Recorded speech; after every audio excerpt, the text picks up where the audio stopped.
क्या कुछ मकसद रहा और कितना सार्थक रहा ये आज? देखिए, दमोह में पिछले एक महीने में 9 से ज़्यादा दलितों के साथ उत्पीड़न की घटनाएं घटी और कई में तो हत्याएं। जो दो बड़े मामले, एक जो है देवरान का जो मामला है जिसमें 3 लोगों की हत्या की गई, पिता, माँ और पुत्र की, वो बहुत दर्दनाक है। मैं उनके परिवार से मिलने और उनका दुख बांटने और उनको ये विश्वास दिलाने कि अगर वो सब लोग भी उनके खिलाफ हो जाएंगे तो हम लोग उनके साथ हैं। मैं उनके परिवार से मिलने गया। जब मैं उनके परिवार से मिला तो मैंने जो जाना वो बहुत डरावना है। वो इतने सीधे लोग हैं कि उनकी जमीन पे कब्जा हुआ, मकान बना लिया गया, उन्होंने कोई उसका विरोध नहीं किया। लेकिन उस दिन उस मानक को गोली मारी गई, उसके पिता को, उसकी माँ को, और जब तक वो मरे नहीं तब तक उनकी नब्ज चेक कर करके कुल्हाड़ी से और पत्थर से उनके ऊपर हमला किया गया।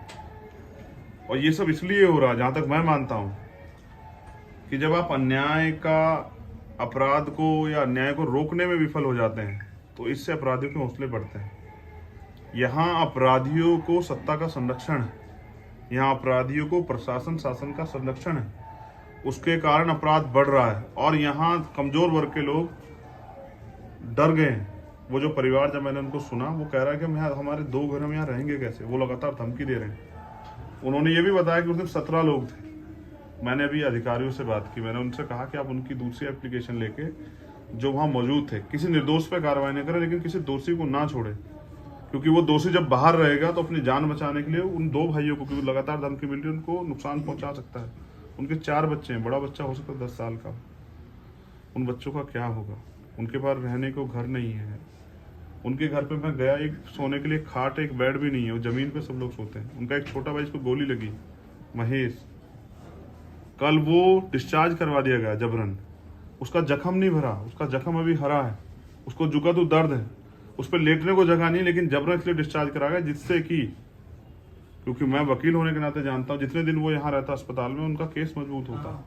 और वो मुख्य गवाह भी है, उसकी सुरक्षा करनी चाहिए थी, उसको वो जिंदा रहे तब बेहतर है, अगर हम न्याय कराना चाहते हैं। लेकिन लापरवाही की जा रही है। मैं तो समझता हूँ कि इस घटना में शासन प्रशासन का पूरा सहयोग है, जिससे कि वो मर जाए। तो मैंने यहाँ जिलाधिकारी जी से और एडिशनल एसपी उनसे ये मांग की है कि उसको आप हॉस्पिटल में भी एडमिट कराओ, और जो डर का माहौल है, जो बचे हुए आरोपी, उनकी गिरफ्तारी कराओ। मुख्य वजह क्या लगती है आपको, क्यों ये हत्याकांड हुआ है? मैं जब वहाँ गया और मैंने पूछा पुलिस क्या कह रही है, एसपी क्या ट्वीट कर रहे हैं, मुझे इस पर कोई वो नहीं करना है, क्योंकि वो तो सरकार के इशारे पे पूरी घटना को, क्योंकि ट्रिपल मर्डर है और चौथा भी मर जाता जिसके गोली लगी हुई है, जो बाकी लोगों ने भाग के जान बचाई, वहाँ बच्चों की भी जान जा सकती थी। तो मैं समझता हूँ, उन्होंने मुझे बताया कि वो उस जमीन को कब्जाना चाहते हैं और वो रोज जाते सूचक गालियां देते हैं। जब ये घटना सुबह हुई, उनको वो गालियां दे रहे थे। उन्होंने कहा, इस परिवार ने, जो पीड़ित है, कि हम जाके इनके एप्लीकेशन को दर्ज कराते हैं।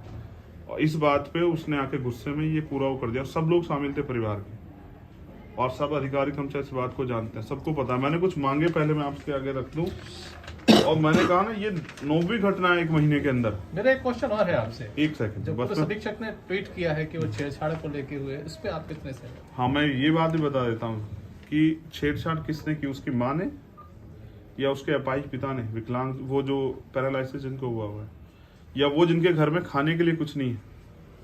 अगर कोई ऐसी घटना होती तो मैं उसका बिल्कुल विरोध करता, लेकिन मुझे शर्मिंदगी इस बात पे है कि वर्दी पहन के लोग जो है खादी जैसी भाषा बोलना, ये अच्छा नहीं है।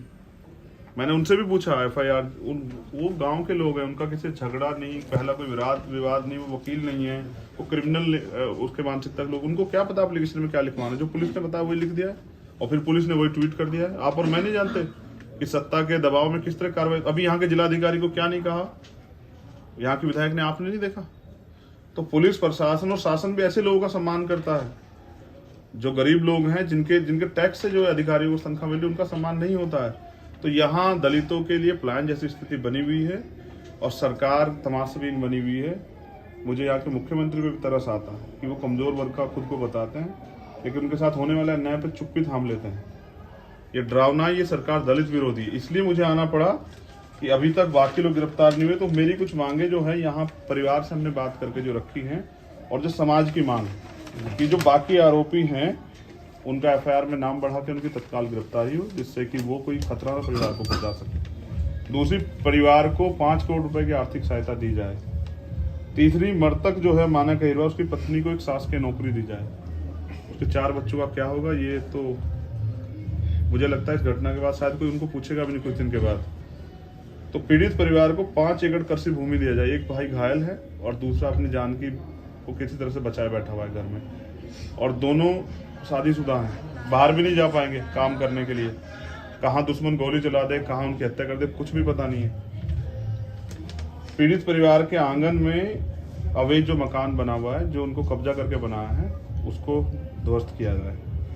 आत्मरक्षा हेतु उनको सशस्त्र लाइसेंस जो है सरकार दे, और उनके बच्चे जो हैं, 4 बच्चे मानक के, जो आज नहीं रहे इस दुनिया में, उनकी शिक्षा की जिम्मेदारी वो सरकार के लोग, प्रशासन के लोग ले। और घायल महेश अहिरवार, जिसके बारे में मैंने बताया कि उसके घायल होते भी उसको डिस्चार्ज करा दिया गया, जिससे केस कमजोर हो जाए। और कल यहाँ के जिलाधिकारी को फोन किया प्रदेश अध्यक्ष ने, तो उन्होंने कहा कि मैं अभी इनको वापस जो एडमिट कराता हूँ, फिर नहीं कराया। वो होश में भी नहीं है, ऐसे हालात में उसको मरने के लिए छोड़ देना, ये घोर लापरवाही। तो इसलिए उसका जो है निःशुल्क इलाज हो, अच्छा इलाज हो, और फास्ट ट्रैक कोर्ट में मुकदमा चल के इन पर सख्त कार्रवाई की जाए। जो अंतिम मांग है, जो एक्ट भी कहता है, रिहेबिलिटेशन, कि वो परिवार वहाँ डर के साए में, सरकार उनको शहर में यहाँ रहने की जगह दे, जिससे कि भविष्य में उनके साथ कोई ऐसी घटना ना, क्योंकि घटना होने के बाद हम सिर्फ उनको आरोपी पक्ष को पढ़ के उनको जो है जेल भेज सकते हैं, नया दिला, लेकिन उनको वापस नहीं ला सकते। तो जो इसी मानसिकता के लोग हैं, उनके खिलाफ मेरा कहना ये है कि उनको वहाँ से, जबकि एक्ट तो कहता है कि बाकी लोग हटें जो आरोपी हैं, लेकिन मैं कहता हूँ उस परिवार को सरकार शहर में रहने की जगह दे, कि उनकी जान सुरक्षित रहे और वो अपने परिवार, वो आज़ाद भारत में आज़ाद जी सके। अब आप अपने जिस विधानसभा से ये घटना हुई है, वहाँ से बीएसपी विधायक राम भाई हैं, उनके बारे में क्या कहना चाहेंगे? अब ये बीएसपी के नेताओं को और उनकी पार्टी के सीनियर नेताओं को सोचना चाहिए कि अगर उनके विधायक ही कमजोर वर्ग के लोगों को सताने काम करेंगे इन्हीं की वोट लेके, तो लोकतंत्र में इससे बड़ा जो त्रासदी तो कोई नहीं हो सकती कि उन्हीं का वोट लेके उन्हीं का कत्ल कराया जाए और उन्हीं का आरोपियों का संरक्षण बीएसपी के विधायक करें। ये डरावना है। आपने कहा हम 1 महीने में 9 घटनाएं घटी, ऐसी कौन कौन सी प्रमुख घटनाएं हैं इस घटना को छोड़कर? हाँ, मैं बिल्कुल उनका जिक्र कर देता हूँ आपके सामने। 8 अक्टूबर को रन्हे